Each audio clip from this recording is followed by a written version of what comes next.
office, there's a gift waiting for them that's a $150 gift that says, thank you for carving out time for me, I really appreciate it. I haven't asked them for their business, I haven't asked them for anything.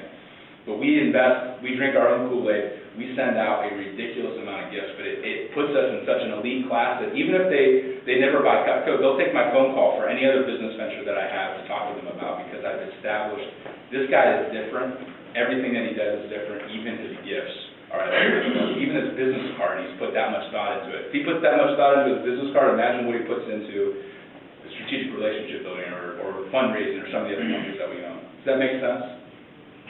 Yes, no?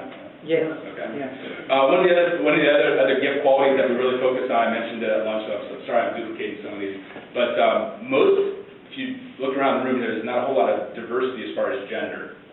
We're all guys here. It's very easy to be able to connect with another guy. The only problem is in the financial planning world, the women, the wives, are going to outlive the guys when they have the most money. And 80% of people within 3 years leave their financial advisor because they had no relationship with a spouse.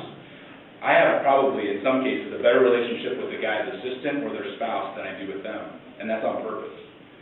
I'm married, and guaranteed if you get to my wife, you're going to get to me. If you influence the wife, you're going to influence me. Most people focus all of their time on the golf outings and the baseball games and the steak dinners and the cigars, and all of those are important because the guy still is a part of the equation, but most people completely neglect the spouse, the wife.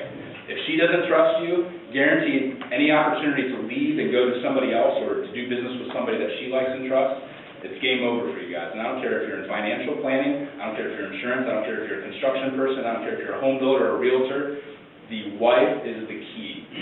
And gosh dang, we have cutlery, and it so happens that a lot of women like to cook, or they like to watch the Food Network, they like to entertain, and when they see their name engraved onto the piece of Cutco, it's not made exclusively for Dr. Smith.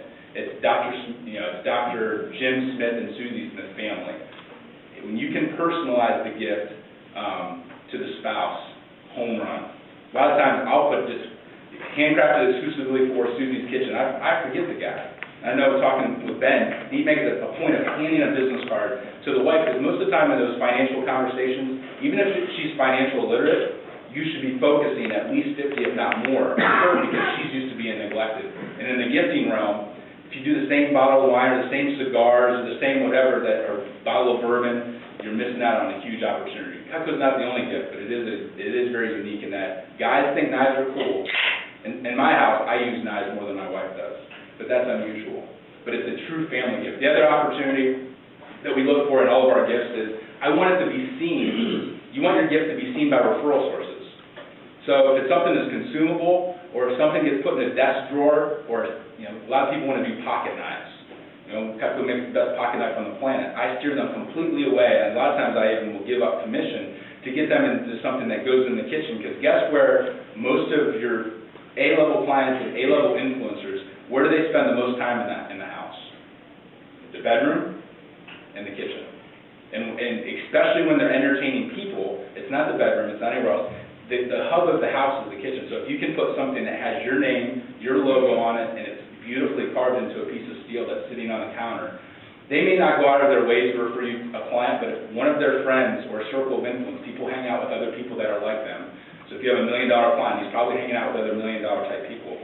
He's going to say, how do you have Cutco? Why does it have that pillow? What is that about? Oh, well, that's the guy that we use for our estate planning. We just sat down and our entire legacy is taken care of. The words that client is going to be able to say to your potential referral are humongous. And so putting something in the kitchen, hands down, every time that they use it, it's important, but every time their friends and family see it and they have an opportunity to talk about it. Those are just a few of the things that we look for. It's the reason that Cutco is the only 10 out of 10. I'll pass this around. Most of the time when we're called in, it's not, we have a C-level client, we really want to do something, for it. It's your A-plus clients, it's your A-level prospects, it's your A-level circle of influence. The Chicago Bears, their average suite is $100,000. And it ranges anywhere from $75,000 to $300,000. They're dealing with people that are used to getting, and it's probably a lot like your clients. They're executives of Fortune 100 companies. They're also guys that own, one of the main investors of Quaker Oats. He has a box there. What do you give them, and your clients are the same, that they don't already have 10 of? They already have 10 putter covers. They already have 10 king putters that they got at all the nonprofit golf outings that they've gone to.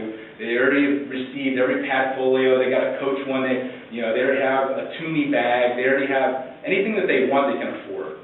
And so the Bears and a number of teams have come to us saying, hey, we need something that they can't go buy at the store, that can be personalized, that can be really unique, that includes the spouse, all the same things. This is an example of what they're passing out this year. It will be given out in about 2 weeks. They ordered it for about 200 suite owners and some of their key people. Those right there just have the logo on it, but they actually were personalized with each client's name and each client's business name as well. So when they get it, it's fully customized to them, but it also has, it's one of 200 gift sets in the world that are Chicago Bear gift set. Can I mention one thing real quick? Yeah. It's a very special gift. We had a contest this morning, and there was a push-up contest. Yeah, who won that? Baldus and Falk. It's a debate. It is a debate. You guys won the push-up contest. I need you to make sure that you get your information to John and to Mike, because you guys are going to have a gift that's going to come handcrafted for you guys. Yeah, a couple pieces of Cutco with their name, Northwestern logo and everything. Yeah, make sure you get your I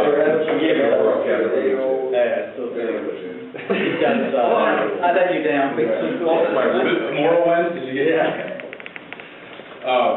So with that, what I'd like to do is open it up for questions. I know there's some great questions and dialogue that we had at lunch, just for a few minutes. I know each of your guys' situation is different. Maybe you have $1,000 to spend, maybe you have $10,000 to spend. We have some clients that spend, buy 2 gifts from us. We have other clients that buy 3,000 gifts from us, but we're really able to handle all over the country.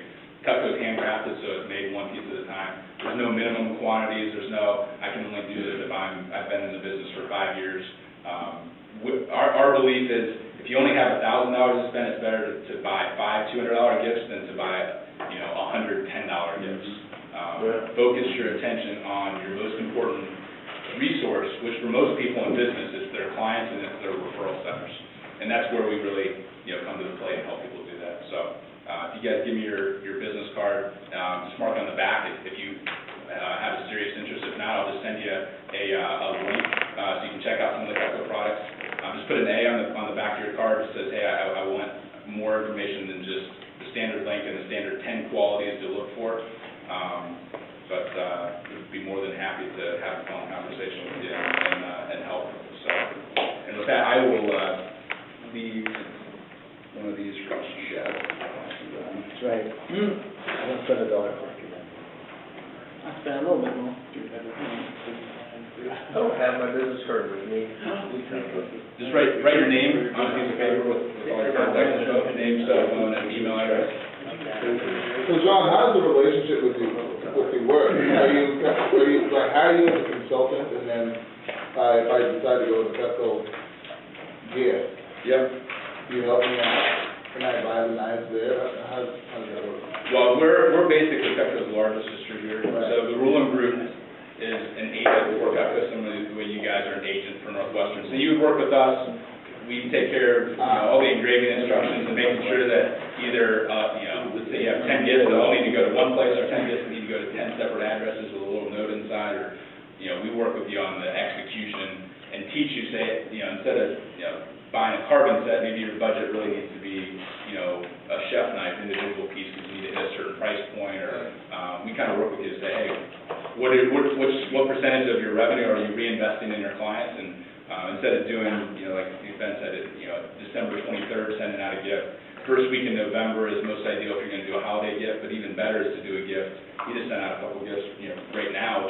When somebody gets a box and they're not expecting it, the unexpected part is really key. You don't want your clients, you're not trying to incentivize your clients, you're trying to blow them away and wow them to the point where when you ask them for a referral, you ask them to have an awkward conversation and bring somebody to an event, you want them to have that, create that reciprocity. So we teach you, don't tell them the gift is coming in, or, some things that seem elementary, but we're often taught because of how most people market. It's like, hey, if you do this, we'll give you this gift, or that's an incentive. We teach people how to gift somebody. And in doing so, you actually end up incentivizing them even more so than if you told them, hey, if you give me a lead, I'll give you a gift. We walk you through some of those things that we've learned the hard way.